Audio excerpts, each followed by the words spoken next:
Hey guys, what is up? Lefty back here again, and thanks for checking out the video. Looks like we got a double video feature today. Yes, it's super special. So special that I turn on cinematic mode, so I'm perfectly, in focus, and everything else is not. So this will be a good time to talk about today's video subject, which is bored ass people in the gun community. So let's get right into it. Okay, so it's been a while since I've actually kind of perused the whole YouTube kind of ecosystem of kind of gun tuber people and just sort of like the industry as a whole. Generally speaking, I've kind of kept in touch, just kind of follow a few people throughout the years.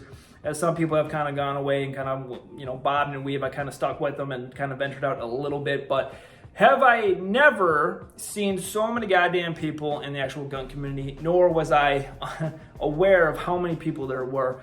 Kind of like me, kind of the lower tier people that are just kind of making videos. Some people are trying to be high tier kind of stuff, like, Grand Thumb and all them fucking people.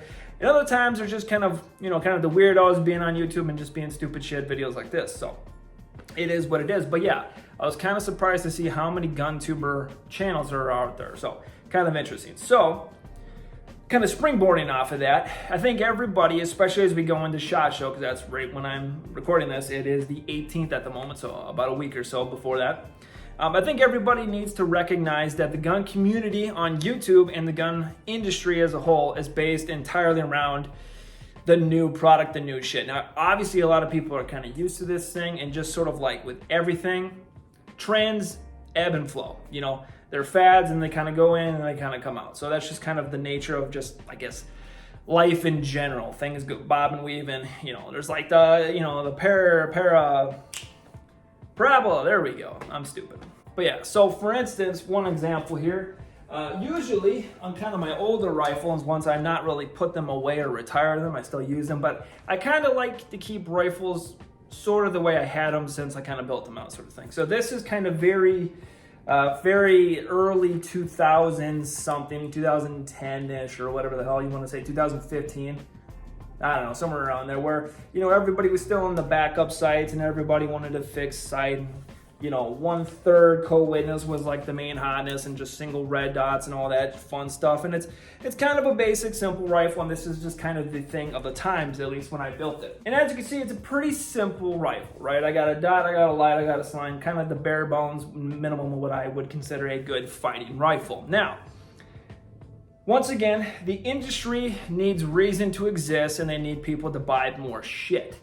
What you see right there is pretty bare bones, and that's kind of all you really need for most people. One thing you also got to realize too is while the industry needs to make new products, they also need people to market these products, and vice versa, kind of like a parasitic or sort of a whatever the opposite of parasitic, where they both help each other, but I can't really think of it, the term for it. But all the people on YouTube making gun content, they need new stuff, because people have seen people shoot a bird and people shoot this gun and that gun and this little gizmo, that little gizmo.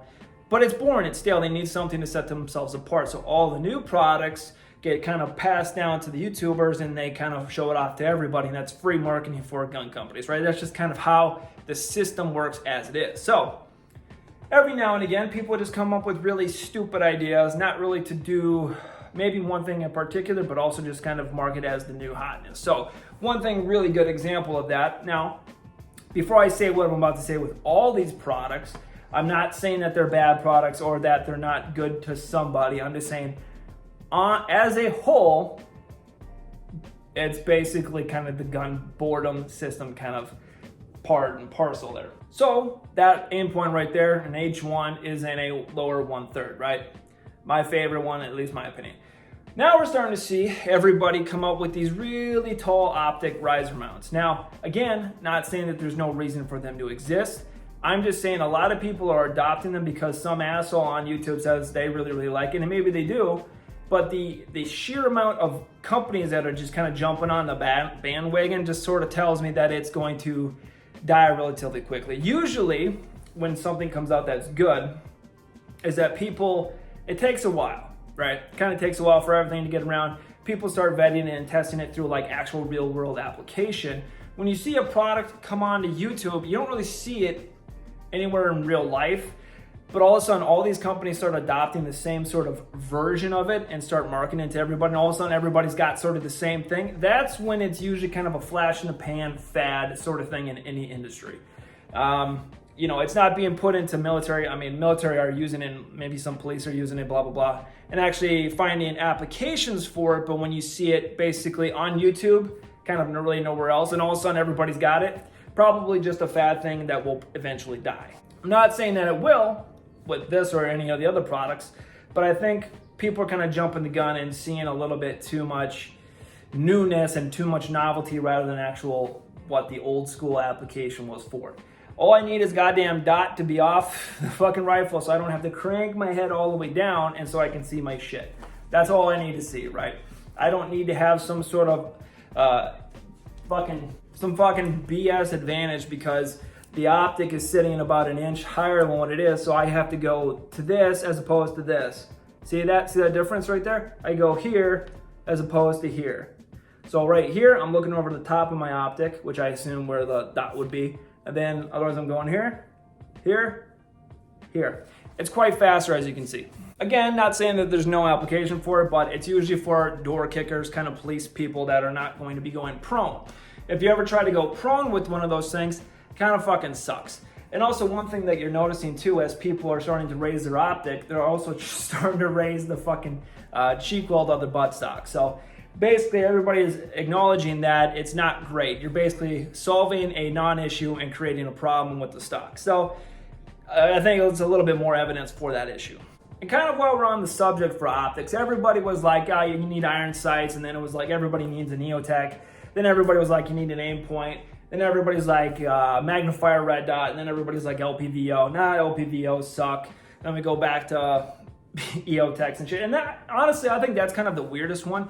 EOTech for me has always been the cooler one just because it's like in a lot of games, a lot of movies and all that stuff. You kind of grew up with that EOTech type design on guns and stuff. But personally for me, not a big fan of EOTech. If they ever fix the battery issue and all that stuff with it, meaning I want it to last longer sort of thing, I want it to be like an aim point lifespan on an EOTech, then I would absolutely consider buying one. But until that point, not really interested in those optics. And I think when they actually do come out with the technology to do that, it's going to be ridiculous in price. So, but I think it's just funny how EOTech kind of, and optics in general, kind of go out of this little fad thing and and here they come back and shit like that.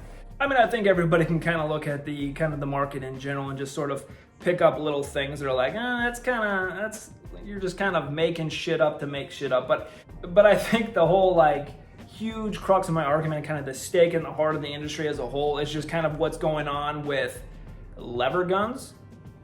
Now, I don't know why lever guns are kind of in vogue. Now, granted, I love lever guns. Lever guns are super fun. It's kind of like a shotgun, but you feel a little bit cooler with a lever gun as opposed to a pump. I don't know, this is just a little gay, this is just kind of cool. So nothing against lever guns, right?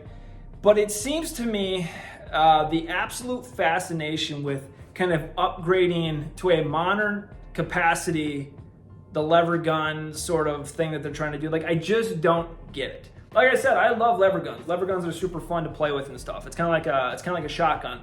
Not my favorite tool for self-defense or kind of like fighting method, right? But they're fun to shoot and they kind of kick ass in their own right.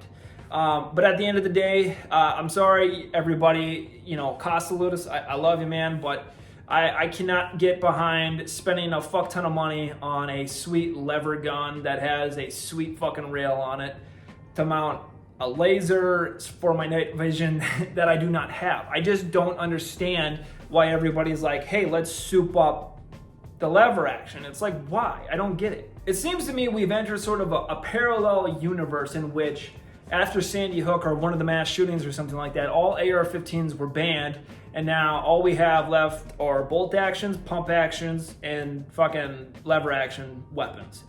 All semi-autos and fully automatics are completely banned, and they've been thrown in a huge fucking furnace somewhere, and now this is what we got to fight with. Now, in that case, yeah, I would probably go with a lever action, because lever actions, again, are fucking cool. But up until we get to that point, I do not understand what is going on in the industry with lever actions. Thank you for coming to my TED Talk. So at the end of the day, obviously we're going into SHOT Show.